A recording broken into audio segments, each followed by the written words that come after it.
Chapter 13. Between two fairies. Twisting his head, Ao Guang looked round to find out who had knocked him to the ground and was furious to see Nija. "You audacious scoundrel! You're just a kid and have yet to lose your milk teeth, but you viciously murdered first the Yaksha, and then my third son. He wasn't your enemy, yet you had the gall to extract the tendon from his body. The crimes you've committed are really unforgivable, and now you're so barbarians as to beat me, the god of rain, right in front of the precious virtue gate of the heavenly palace. You offend heaven, and even mincing your flesh to bits wouldn't make amends for your crimes," he shouted. This made Nija so angry that he longed to beat him to death. But Fairy Primordial had strictly forbidden him to do so. He shifted more weight onto Ao Guang's neck. "Shut up, or I'll kill you with my universal ring, you old loach. I'm none other than the Pearl Spirit, disciple of Fairy Primordial. By decree of the Jade Emptiness Palace, I was sent down to the world, and reincarnated as son of Li Jing, at Qintang Pass. Don't you know that the Shang dynasty won't last long, and the Zhou dynasty will soon take its place? When Jiang Ziya descends from his mountain, I'll be leading his vanguard on Zhaoge. I took a bath in the Nine Bend River to cool myself down. How could I expect to be insulted by the men you sent? I was so annoyed that I struck the two of them dead. It was only a trivial matter, yet you've come to report me to the Jade Emperor.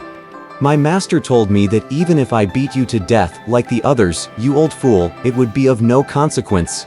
Ao Guang was also exasperated. "You wretched brat! How dare you beat me like this? If you like, I'll hit you again." Nija immediately lifted his fist and beat Ao Guang until he began to cry out. "You old fool! You're too stubborn. As you're not afraid of my fist, I won't beat you anymore. An ancient proverb says, a dragon fears having its scales removed, and a tiger fears having its tendon pulled out." He tore away part of Ao Guang's robes, exposing the scales on the Dragon King's left side, and quickly scratched dozens of them with his thumb and fingers, splashing the ground with the Dragon King's blood. The pain was unbearable for Ao Guang, and he began to cry for mercy.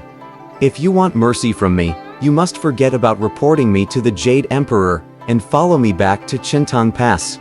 If you don't do as I say, I'll knock you dead with my universal ring, and let Fairy Primordial deal with the case. I'm not afraid of you in the least."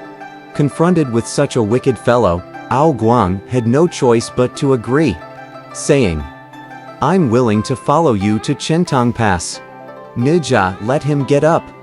They were about to leave for Qintang Pass when Nija said, "I've heard that dragons have the ability to transform themselves to any size. They can expand their bodies high enough to touch the sky, or make themselves as small as a mustard seed. I'm afraid that you'll run away from me, and I won't be able to find you again. You'd better transform yourself into a small snake so that I can carry you back with me." Ao Guang had no choice but to transform himself into a small green snake. Nija picked him up, put him in one of his sleeves, left the precious Virtue Gate, and made his way directly to Qintang Pass, arriving home moments later. When he heard that Nija was home, Li Jing felt very unhappy. Nija noticed his frown. He went up to him respectfully and begged him earnestly for forgiveness. "Where have you been?" Li Jing asked. "I went to the South Heavenly Gate to request Uncle Ao Guang not to make his complaint, but to return here with me." "You lying beast! What makes you qualified to call at the Heavenly Palace? You're just telling a pack of lies to deceive your parents. Don't be angry, father. Uncle Ao Guang can verify everything I've said." "You're absurd. Where's your Uncle Ao Guang?" "He's in my sleeve," Nija said, immediately took a small green snake from his sleeve and threw it on the ground. In a gust of wind, Ao Guang transformed himself into human form. Li Jing was astonished. "What's happened, brother?" Li Jing asked. In a great rage, Ao Guang told him the whole story, how he was badly beaten and how his scales had been scratched off. He showed Li Jing the wounds on his left side. Your son's vicious and wicked. I'm going to summon the dragon kings of all the 4 seas to go together to the spiritual firmament hall to complain to the Jade Emperor of this injustice. See what you can do about it then. Ao Guang said angrily, turned himself into a light wind and disappeared. Li Jing stamped his foot with anxiety. Matters are becoming worse. What shall we do now? Nija walked forward and knelt down. Father, Mother, you can set your minds at rest. When I asked for help from my master, he told me that it wasn't on my own authority that I was reincarnated here. I was sent down by a decree from the Jade Emptiness Palace on Mount Kunlun. Even if I killed the dragon kings of all the 4 seas, it would be a trifling matter. My master would take full responsibility for anything really serious. You needn't worry, father, he assured them. Li Jing had studied the way and could understand what Nija said.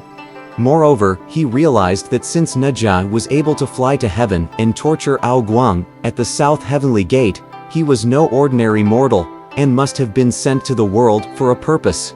Madame Yin, however, simply adored her son. Seeing Li Jing still looking angry, she said to Nija, "Why do you still linger here? Go to the backyard and play." Nija went to the back garden as his mother requested, but after sitting there for a while, he felt bored. He left the back garden and mounted the pass wall. He walked up to a tower on top of the wall, intending to enjoy the cool breeze there. He had never been there before and found the scenery enchanting. The weather was very hot. He saw pedestrians with pearls of sweat on their faces walking under the green willow trees, the sky hanging above them like a burning umbrella. He looked around and noticed a weapon rack with a bow and 3 arrows. It was the universal bow and the sky-shocking arrows. Looking at them, he said to himself, "My master told me that I would be in the vanguard in the war against the Shang dynasty. I shouldn't waste my time. I'll start practicing archery now, especially as I've found a bow and arrows here." He took the bow and one of the arrows in his hand, put the arrow on the string and shot it towards the southwest. It whistled through the air glowing with red light. Little did Nija know that this arrow was to bring him even more serious trouble. He had no idea that this was the magic bow and arrows, and that no one had had the strength to draw since Sage Emperor Sheng Yun used it to subdue his enemies in ancient times. He simply picked up the bow and shot the arrow into the distance. It flew to the White Bone Cave on Skeleton Mountain. This was the home of a fairy called Lady Rock, who had 2 young disciples named Blue Cloud Lad and Pretty Cloud Lad. On that day, Blue Cloud Lad was picking medicinal herbs when suddenly an arrow struck him in the throat. The lad fell dead to the ground. When Pretty Cloud Lad found his mate dead, he hurried back and reported the matter to his mistress. Lady Rock rushed to where Blue Cloud Lad was lying dead on the edge of a cliff. She pulled the arrow out, looked at it, and recognized at once that it was a sky-shocking arrow. The arrows kept at Chintang Pass, and must have been shot by Li Jing. "Oh, Li Jing, why are you so ungrateful? When you failed to become an immortal, I recommended that your master allow you to leave the mountain in search of riches and power in the world. Now that you've got a high post, you don't try to repay my kindness. Instead, you've shot my disciple and returned my kindness with enmity." She cried bitterly, then ordered her disciple, "Pretty Cloud Lad, look after the cave. I'm going to bring back Li Jing and take my revenge." Riding a male phoenix, she sped through the air and soon reached Chintang Pass. "Li Jing, come out to see me at once." Li Jing rushed out, and upon seeing Lady Rock, knelt down and kowtowed. "Your disciple Li Jing kowtows before you. I didn't know you were coming. Please forgive me for not coming out sooner." He apologized. "You've committed an outrage, yet still try to dupe me with cunning words." Lady Rock snapped sharply. She threw her Cloud Radiance handkerchief at Li Jing and ordered her yellow-scarved genie to wrap him up and take him back to the Skeleton Mountain. Back in the cave, Lady Rock sat down on her rush throne and ordered that Li Jing be brought in. Li Jing knelt before her. Li Jing, though you're unable to become an immortal, you've got wealth and position in the world. Have you considered who this is all due to? Now, with no thought to reciprocate my kindness, you've wickedly shot my disciple Blue Cloud Lad. What do you have to say for yourself? Not knowing what she was talking about, Li Jing was bewildered. My lady, what crime have I committed against you? You returned my grace with enmity and shot my disciple. Why pretend that you don't know? Lady Rock rebuked him. Where's the arrow? Show it to me, please. When Lady Rock showed him the arrow, he was surprised to find that it was a sky-shocking arrow kept in the tower at Chintang Pass. The universal bow and sky-shocking arrows were left by the sage Emperor Shungyun and are treasures of Chintang Pass. No one had been able to draw the bow since ancient times. He cried out in astonishment. It's my ill fortune that such an extraordinary things happened. I hope you'll arcalize that I'm innocent. If you let me return to Chintang Pass, I'll find out who the real murderer is and bring him here for your judgment. If that's so, I'll let you return home. Should you try to run away, I'll ask your master to hand you over to me. You may leave now, Li Jing. Lady Rock said mildly. Carrying the arrow, Li Jing returned home riding on a dust cloud. He reached his headquarters to find Madame Yin in a state of panic. Why were you suddenly seized and carried off?